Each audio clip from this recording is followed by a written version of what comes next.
결국 마하나임 근처 에브라임 수풀에서 다윗의 군대와 압살롬의 군대 사이에 대대적인 전투가 벌어졌습니다. 이날 전투에서 양측 모두 합하여 무려 2만 명이나 되는 엄청난 숫자의 전사자가 발생합니다. 그리고 전사자 대부분은 압살롬의 군대에 소속된 군사들이었습니다. 18장 8절에 보니까 칼에 죽은 숫자보다 수풀에서 죽은 숫자가 많다 이렇게 되어 있는데, 이는 아마도 다윗의 군대가 수풀에 매복하고 있다가 압살롬의 군대가 지날 때 기습을 해서 쓰러뜨린 것을 표현하는 말로 보입니다. 지난주에도 말씀드렸듯이 애정과 충성심, 정당성과 명분이 분명한 다윗의 군대와 전혀 명분 없이 어쩔 수 없이 전쟁에 참여한 압살롬의 군대 간의 전투는 압살롬의 군대의 숫자가 훨씬 우세함에도 불구하고 압살롬의 군대의 대패로 이어지고 말았습니다. 안타까운 사실은 비록 압살롬의 군대에서 사망자가 많이 나오긴 했지만 어쨌든 수많은 생명이 죽었다는 사실입니다. 다윗의 편에 섰든지 압살롬의 편에 섰든지 이들은 모두 같은 이스라엘 민족이고요. 모두가 아브라함의 후손이고 같은 지파, 한때는 가까운 친구이자 이웃이었습니다. 그런데 외적의 친밀도 아닌 같은 민족, 같은 이웃 간에 죽고 죽여야 하는 끔찍한 전쟁이 벌어졌고, 이 전쟁의 결과로 끝내 수많은 생명, 수많은 우주가 사라진 것입니다. 한 생명이 천하보다 귀하다고 분명히 말씀하셨는데 수많은 생명이 사라졌죠. 누군가는 사랑하는 남편이었을 것이고 사랑받는 아들이었을 거고 또 한 가정의 가장이었을 수도 있고, 그렇게 사랑하는 남편, 아버지, 아들, 형제를 잃은 슬픔이 온 이스라엘을 덮고 말았습니다. 이 모든 사태의 발단에는 먼저 다윗의 죄악이 있었습니다. 다윗이 궁궐에 거주하고 있었을 때 좀 더 하나님께 시선을 고정하고 기도하는 일을 게을리하지 않았더라면, 또 다윗이 자녀 교육에 조금만 더 신경을 썼더라면, 무엇보다 암논의 죄를 엄하게 다스렸다면, 그리고 압살롬의 잘못을 진심으로 용서했더라면 사태가 여기까지 오지는 않았을 것이라는 생각이 듭니다. 따라서 이 끔찍한 사태에 대하여 다윗에게도 분명히 책임이 있습니다. 하지만 압살롬의 잘못, 압살롬의 책임은 훨씬 더 큽니다. 이 모든 참상은 압살롬의 탐욕이 빚어낸 끔찍한 비극이었습니다. 아무리 여동생 다말의 일이 억울하고 아버지의 처신이 마음에 들지 않았다 할지라도 그것을 해결하는 방식은 분명 잘못된 방식이었습니다. 여동생을 성폭행한 암논을 하나님의 처벌에 맡기지 않고 자신이 직접 나서서 손에 피를 묻히는 방식으로 보복한 것은 하나님의 주권을 침해한 것입니다. 또한 아버지를 상대로 반역을 일으키고 아버지를 향하여 칼날을 들이댄 것 역시 그의 왕권에 대한 탐욕에서 비롯된 커다란 죄악이었습니다. 무엇보다 자신의 목표를 이루는 방식을 하나님의 방식이 아닌 사람의 방법을 사용했다는 것 자체가 이미 죄가 됩니다. 그렇게 사람의 방법으로 복수를 행하고 사람의 방법으로 왕위를 찬탈하려고 했던 결과 압살롬은 자신의 이름값도 못하는 인생이 되고 말았습니다. 압살롬, 이 압살롬의 이름의 뜻은 나의 아버지는 평화라는 뜻입니다. 압살롬의 이 아비는 나의 아버지라는 뜻이고요, 샬롬은 평화라는 뜻이죠. 그래서 압살롬의 이름은 나의 아버지는 평화 이런 뜻입니다. 그런데 평화라는 자신의 이름의 뜻과는 전혀 다르게 그는 아버지와 원수가 된 사람이었고 수많은 사람들에게 평화를 가져다 주는 대신에 오히려 전쟁터에서 죽게 만들었습니다. 분명한 건 고대로부터 지금까지 전쟁이 워낙 흔한 일이었다는 것을 감안하더라도 어쨌든 전쟁은 결코 일어나서는 안 된다는 겁니다. 지금도 러시아와 우크라이나 사이에는 3년째 전쟁이 지속되고 있고, 최근에는 팔레스타인의 가자 지구에서 이스라엘과 하마스 간의 죽고 죽이는 끔찍한 전쟁이 계속 이어지고 있습니다. 이 전쟁으로 인해 수많은 생명이 목숨을 잃었고 또 삶의 터전을 잃었고 증오와 분노에 사로잡혀 살아가고 있습니다. 참 아이러니한 건 러시아나 우크라이나나 똑같이 하나님 예수님을 믿는 기독교, 즉 정교의 국가입니다. 기독교가 국교나 마찬가지인 나라들입니다. 그리고 이스라엘과 하마스 역시 평화의 하나님을 믿는 사람들이죠. 그런데 하나님의 방법이 아닌 사람의 방법으로 자기 뜻을 이루겠다고, 목표를 이루겠다고 수많은 생명을 희생시키는 끔찍한 일을 저지르고 있습니다. 이 땅도 예외는 아닙니다. 우리들도 늘 전쟁의 가능성이 상존한 땅에 살고 있습니다. 남북이 휴전한 뒤 70년이 넘게 남과 북은 서로를 증오하고 갈등하며 휴전선을 사이에 두고 여전히 대치 상태에 있습니다. 언제라도 전쟁이 다시 일어난다 할지라도 이상할 게 없는 나라입니다. 한반도에 전쟁이 발발하면 어떻게 될까요? 우리가 북한을 무찌르고 남북한을 통일할 수 있을까요? 여러분, 생각보다 어렵습니다. 전쟁은요, 정말로 오래 지속되고 모든 걸 파괴합니다. 따라서 전쟁이 일어나면 승리 여부를 떠나서 이 땅은 수십 년 전으로 퇴보할 수밖에 없고 우리 자녀들의 미래는 사라지고 맙니다. 그래서 이 땅의 평화를 위한 기도는 더더욱 절실합니다. 하지만 주님 재림하시는 날까지 인간의 욕심과 악한 본성 그리고 이를 자극하는 사탄의 계략으로 말미암아 진정한 평화는 쉽게 오지 않을 겁니다. 그래서 우리가 더 기도하고 더 노력해야 되는 거죠. 자, 여러분이 이 땅의 평화를 위한 기도를 그래서 더 많이 드리고 그 평화를 위한 노력을 더 많이 행하는 피스메이커가 될 수 있기를 주님의 이름으로 부탁합니다. 다시 마하나임 전쟁터의 상황으로 돌아가 보겠습니다. 앞에서 말씀드렸던 것처럼 오늘 이 전쟁에서 명분과 정당성, 동기가 확실했던 다윗의 군대가 점점 더 이 전투에서 승기를 잡게 되고 명분과 정당성, 동기가 약했던 이 압살롬의 군대는 숫자가 많았지만 오합지졸처럼 밀릴 수밖에 없었습니다. 그러다 보니까 압살롬의 군대에 속한 군사들은 자기 목숨 하나 살겠다고 결국 각자 집으로 도망치기 바빴고 정작 자신들의 죽은 대장인 압살롬을 지키려는 군사는 없었습니다. 그러다 보니까 다윗의 군대와 맞서 싸우던 압살롬 주변에 더 이상 압살롬을 지키는 군사들이 없는 겁니다. 그리고 다윗의 군대는 이제 점점 더 압살롬의 군대를 그렇게 추격하다가 노새를 타고 있는 압살롬을 발견합니다. 그리고는 압살롬을 향하여 추격을 시작하죠. 상황이 불리해진 것을 안 압살롬은 노새를 타고 부지런히 도망을 치는데 노새를 타고 도망하던 압살롬의 머리카락이 그만 상수리 나무 가지에 걸리고 말았습니다. 여기에서 참고할 것은 여기 성경에 나온 상수리 나무는 우리나라에 있는 그 상수리 나무나 도토리 나무와 약간 다르게 사과나무나 배나무 같은 모양의 가지가 촘촘한 나무입니다. 이런 점을 염두에 두고 전투 장면을 연상하시면 되겠습니다. 지금 그림은 하나를 보여드릴 텐데 이 그림은 그때의 장면을 묘사한 그림입니다. 보시면 이제 압살롬의 곱슬곱슬한 머리가 이 상수리 나무 가지 사이에 끼어서 대롱대롱 매달려 있었고 압살롬을 발견한 군사들이 요압에게 이 사실을 보고하죠. 요압은 이 사실을 보고하러 온 군사에게 왜 압살롬을 즉시 죽이지 않았느냐 그렇게 나무라죠. 네가 압살롬을 발견했다면 왜 즉시 쳐서 땅에 떨어뜨리지 아니하였느냐. 네가 그렇게 했다면 내가 상으로 은 10개와 띠 하나를 주었을 것이다. 그렇게 이제 요압이 추궁하니까 군사가 이렇게 대답하는 거예요. 내가 은 10개가 아니라 은 1000개를 받는다고 할지라도 나는 왕의 아들에게 손을 대지 않겠습니다.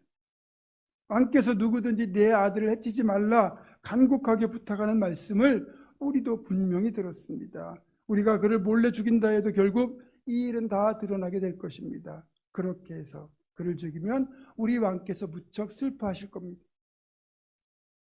이렇게 군사도 다윗의 그 압살롬을 너그러이 대우하라는 그 말을 기억하고 압살롬을 죽이지 않았어요. 그러나 요압은 다윗의 간곡했던 부탁의 말도 그리고 이 군사가 했던 말도 무시하고 손에 작은 창 3개를 가지고 가서 아직 살아서 상수리 나무에 대롱대롱 매달려 있는 압살롬의 심장을 먼저 찔러 치명상을 입힌 뒤에 자신을 따르는 군사 10명으로 하여금 압살롬을 쳐 죽게 만들었습니다. 여기서 쳐 죽였다는 말의 원뜻은 때려 죽였다는 뜻입니다. 그러니까 요압은 압살롬을 단번에 죽이지 않고 때려서 아주 고통스럽게 죽인 거죠. 지금으로부터 9년 전 압살롬은 자신의 여동생을 성폭행한 엄누를 죽일 때 단칼에 죽이지 않고 때려 죽였습니다.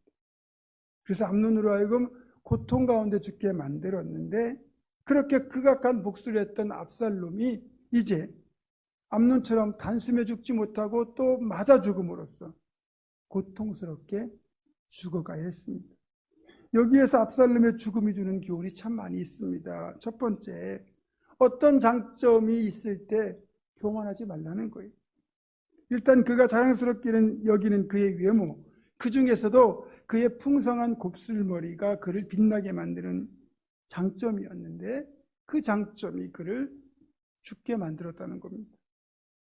그 머리카락이 상수리나무 가지에 걸리지만 않았어도 어쩌면 도주에 성공했을지 몰라요.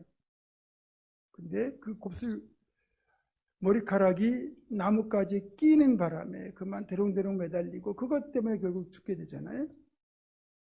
여러분, 머리카락이 외모와 인상을 크게 좌우하는 건 예나 지금이나 다르지 않아요? 보시는 것처럼 저는 이제 머리숱도 별로 없고 가늘기까지 해서 이 모발 상태만 놓고 보면 별로 매력이 없어요. 저도 그래서 요즘 슬슬 두발 관리에 신경을 좀 쓰게 되는데요. 그런데 이런 관심은 아무리 사는 것이 어려워도 어느 지역, 어느 누구에게나 동일하게 나타난다는 겁니다. 아프리카의 이제 흑인들의 경우는 이 머리카락이요, 길게 자라지 않고 아주 가늘고 굵은데 그게 속으로 파고 들어갈 정도로 아주 진짜 곱슬머리입니다. 그러니까 머리카락이 워낙 곱슬거리고 짧아서 머리를 이쁘게 꾸미기 어렵잖아요. 그래서 이 아프리카 여성들은 이 우리들의 긴 생머리를 무척이나 부러워합니다. 남아공의 남아프리카 공화국 선교사 사모님의 이야기인데 그 아프리카에 있는 이제 흑인 자매들이 사모님의 긴 생머리를 이렇게 손으로 이렇게 만지면서 사모님, 저도 이런 머리카락이 있으면 얼마나 좋을까요? 그러더랍니다. 이분들이 이제 어떻게든 머리를 예쁘게 꾸미고 싶잖아요. 그럼 어떻게 하느냐? 인조 머리카락을 섞어가지고 머리를 그렇게 자기들의 곱슬머리와 연결해가지고 엮습니다. 그래서 그 레게 머리 스타일로 이렇게 하는 거 있죠? 그렇게 머리를 따서 예쁘게 꾸미는데 제가 몇 년 전에 케냐를 방문했을 때 그런 머리를 닦고 있는 여성에게 한번 그렇게 머리를 꾸미려면 얼마나 드는지 물어봤거든요. 그랬더니 자신의 한 달 월급의 절반을 거기에 드려야 된다고 그렇게 얘기하더라고요. 여러분, 우리가 만약 한 달 급여가 최저시급을 계산해도 200이잖아요. 그러면 머리 한 번 하는데 100만 원이 든다는 거예요. 좀 비싸게 하면 수백이 든다는 얘기 아니겠어요? 예를 들면 우리 기준으로 보면 그렇게 비싼 돈을 들여서라도 머리와 외모를 꾸미고 싶어하는 게 우리 사람들의 본능입니다.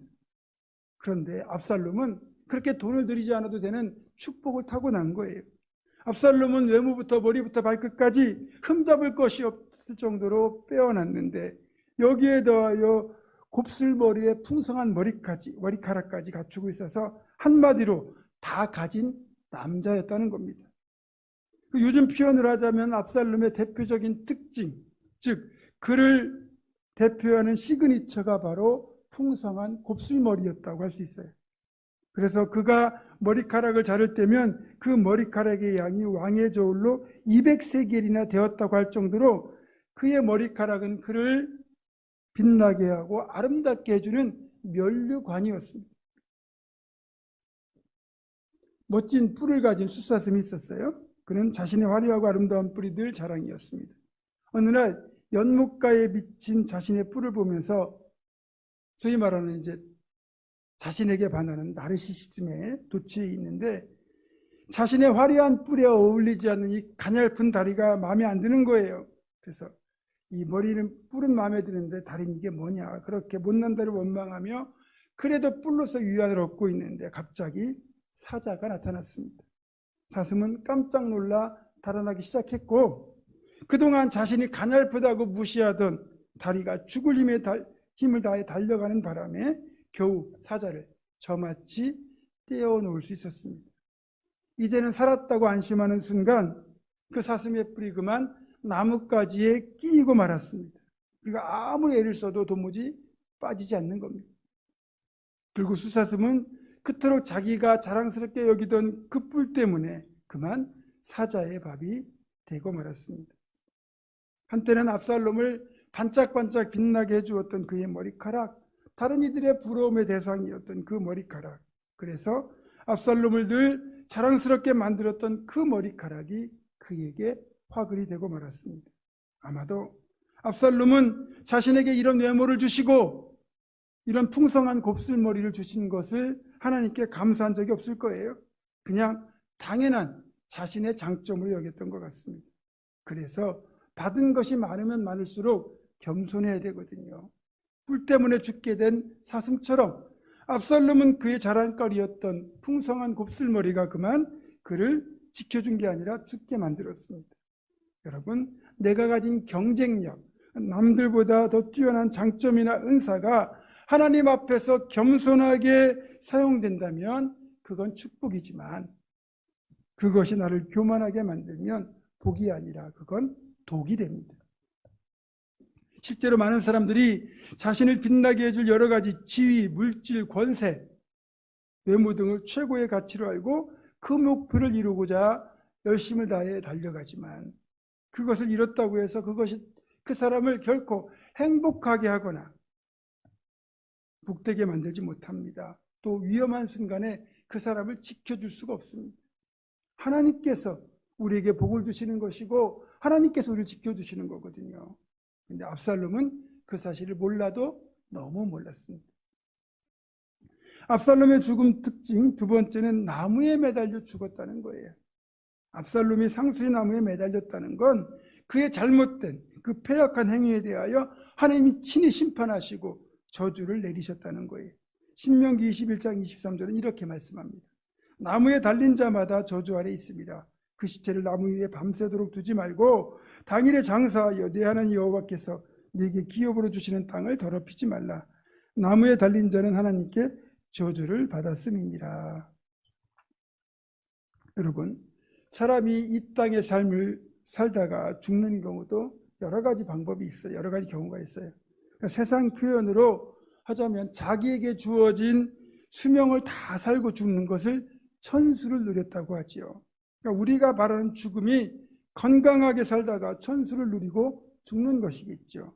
그런데 이런 우리의 바람과 상관없이 안타깝게 삶을 마감하는 경우도 있습니다. 사고사, 병사, 전사 등이 이에 해당하지요. 그러나 여러 죽음 중에서 독특하게 나무에 매달려 죽는 경우는 거의 없는데, 성경적으로 보면 압살롬이 나무에 달려 죽었다는 건 이 죽음에 하나님이 친히 개입하시고 압살롬을 심판하셨다는 뜻이 됩니다.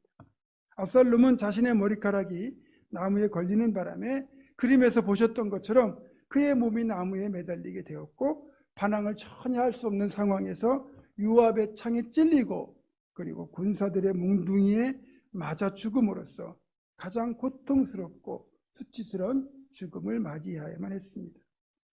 압살롬은 나무에 달려 수치스럽고 고통스러운 죽음을 통하여 그의 모든 악행의 보응을 받은 것입니다. 결국 성경은 최종적으로 행한 대로 갚으시는 하나님의 심판의 모습을 압살롬을 통하여 예시하고 있는 겁니다. 우리가 어떻게 살아야 되는지를 잘 교훈해 주지요. 그리고 우리 언젠가 반드시 하나님의 심판대 앞에 서게 될 것이기 때문입니다. 저는 여기서 참 궁금한 것이 하나 있어요. 압살롬이 상수리 나무에 대롱대롱 매달려 있으면서 죽기 직전까지 무슨 생각을 하고 있었을까요? 그가 그의 잘못을 돌이켰을까요? 아니면 이 쿠데타가 실패한 것에 대한 자신의 한을 그대로 간직하고 죽었을까요? 제가 생각했을 때는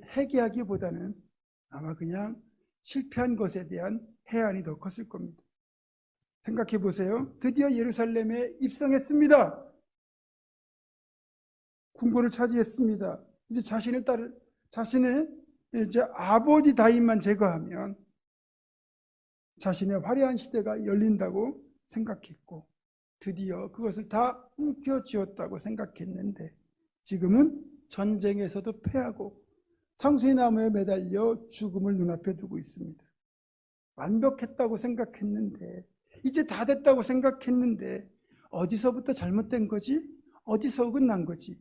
그런 의문과 해안이 들지 않았겠습니까? 우리가 냉정하게 보더라도 압살롬의 쿠데타는 가장 완벽하게 준비되고 진행되었습니다.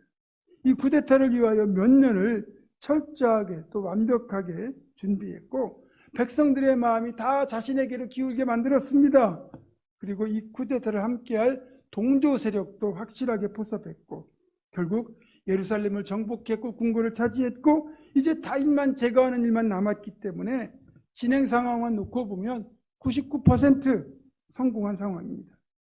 여기에서 실패하는 게 이상할 정도입니다. 그런데 나머지 1%에 해당하는 반전이 일어나면서 결국 참혹한 실패로 끝나고 말죠. 압살롬의 입장에서는 결코 일어날 수 없는 일이 일어난 겁니다. 압살롬이 그 이유를 깨달았는지 우리는 알 수 없지만, 결론적으로 그의 삶은 철저히 실패한 삶이었다, 이렇게 말할 수 있습니다.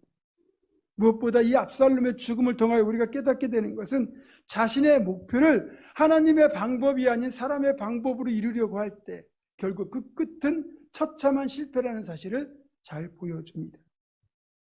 하나님의 방법이 아닌 사람의 방법으로 목표를 이루려고 하는 것, 또 그 과정이 하나님 보시기에 악할 때는 끝내 실패할 수밖에 없습니다. 무엇보다 하나님께 허락하지 않는 왕이 권세는 절대로 스스로 얻을 수 없다는 것을 압살롬은 철저히 깨달았어야 했습니다. 우리도 그렇습니다.